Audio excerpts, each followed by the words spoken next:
ኢትዮጵያ ትበለጽጋለች። ሁለተኛ ለአዲስ አበባ ሕዝብ በገባነው ቃል መሰረት የጀመርናቸውን ስራዎች በሚቀጥሉት 3 ዓመታት ቀንና ማታ በመስራት 3 ዓመት ለኛ 6 ዓመት ነው። ቀንና ማታ በመስራት አዲስ አበባን እንደ ስሟ አዲስም አበባም እናደርጋታለን።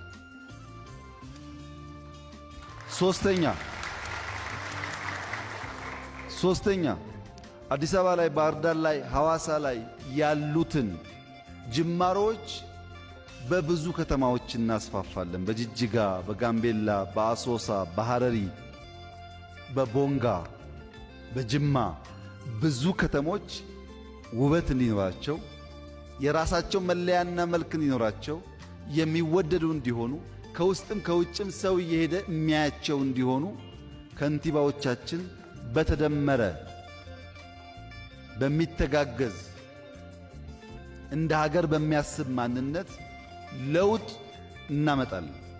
የዛሬ 3 ዓመት 4፣ 5፣ 6 ከተማዎች የሚጎበኙ ቢያንስ ኮንፈረንስ የሚካሄድባቸው የሀገራት መሪዎች የምንቀበልበት፣ እኛም አዲስ አበባ ብቻ ሳይሆን ባህር ዳር ብቻ ሳይሆን ጅማ ብቻ ሳይሆን ሐዋሳ ሰው ተቀብለን አስተናግደን መሸኘት የሚያስችል አቅም እንፈጥራለን። ይህንን ስንፈጥር እግር የሚይዙ ሰዎች የሉም እያልን አይደለም።